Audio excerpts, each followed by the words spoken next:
નમસ્કાર, આજે આપણે બનાવીશું ફરાળી પાત્રા. આ પાત્રા તમે એકાદશીએ પણ ખાઈ શકો છો, જે બનાવવા ખૂબ જ સરળ છે.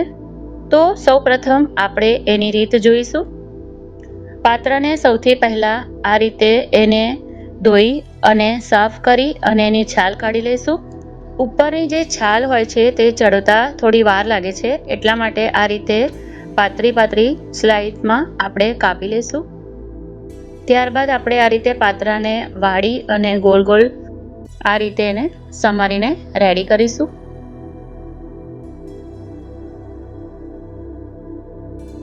ત્યારબાદ તેમાં સિંગોડાનો લોટ ઉમેરીશું. અહીંયા મેં 250 ગ્રામ પાત્રા લીધા છે, તેની સાથે 250 ગ્રામ સિંગોડાનો લોટ, સાથે જીરું, તલ અને મીઠું સ્વાદ અનુસાર લઈશું. આમાં મેં સિંધવ મીઠુંનો ઉપયોગ કરેલો છે. ત્યારબાદ મરીનો પાવડર,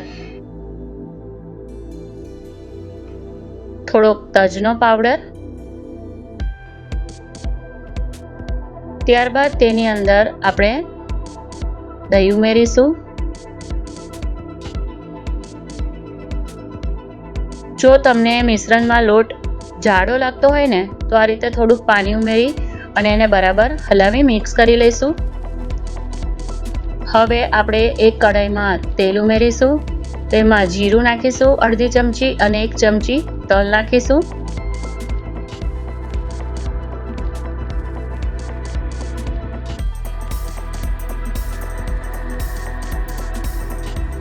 તલ અને જીરું બરાબર સતળાઈ જાય ત્યારબાદ આપણે તેની અંદર જે આપણે મિક્સ કરેલા પાત્રા છે તે એડ કરીશું અને આ રીતે તેને કઢાઈમાં પાથરી દઈશું.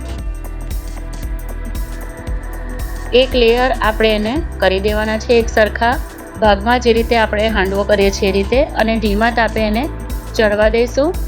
લેયર બરાબર થઈ જાય ત્યારબાદ એને આ રીતે ઢાંકી દઈશું.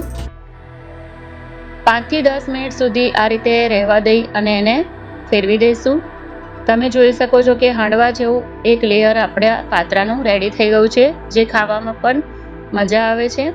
તો આ રીતે પાત્રા રેડી થઈ ગયા છે, પરંતુ અહીંયા મેં એને થોડાક સૂકા કરવા માટે વધારે ચડવું છું.